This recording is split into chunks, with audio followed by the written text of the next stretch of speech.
എന്തോ എന്തുവാ പരിപാടി? മോളെ ഞാനേ വൻപയർ മുളപ്പിച്ചതാ ഇത്. ഓക്കെ.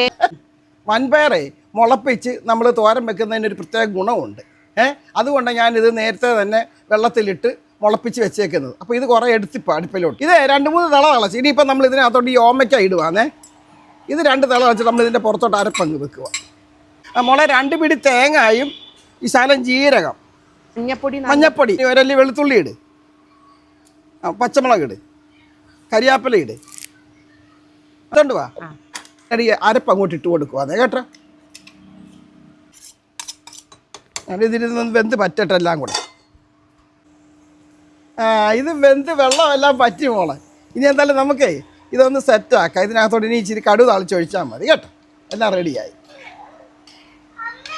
ചട്ടി വെച്ചു, വെളിച്ചെണ്ണ ഒഴിച്ചു, കടുകിട്ട്, കറിവേപ്പില ഇട്ട്. ഇത്രയേ ഉള്ളൂ സംഭവം. ഇത് നമ്മൾ ഇതിനകത്തോട്ട് കടുക് താളിച്ചങ്ങ് ഒഴിക്കുക കേട്ടോ.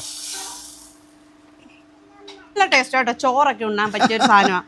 അപ്പൊ എല്ലാരും ഇതൊന്ന് ട്രൈ ചെയ്യണം. നമ്മുടെ വീഡിയോ എല്ലാവരും വെച്ച് കഴിക്കണം. ഇത് അതല്ല ടേസ്റ്റ് അറിയത്തുള്ളൂ, അല്ല വെച്ചാ പോരാ. അപ്പം നമ്മുടെ വീഡിയോ ഇഷ്ടമായി കഴിഞ്ഞാൽ എല്ലാവരും ഒന്ന് ഷെയർ ചെയ്തേക്കണം. വേറൊരു വീഡിയോ ആയിട്ട് കാണുന്നവരെ ബൈ, സീ യു.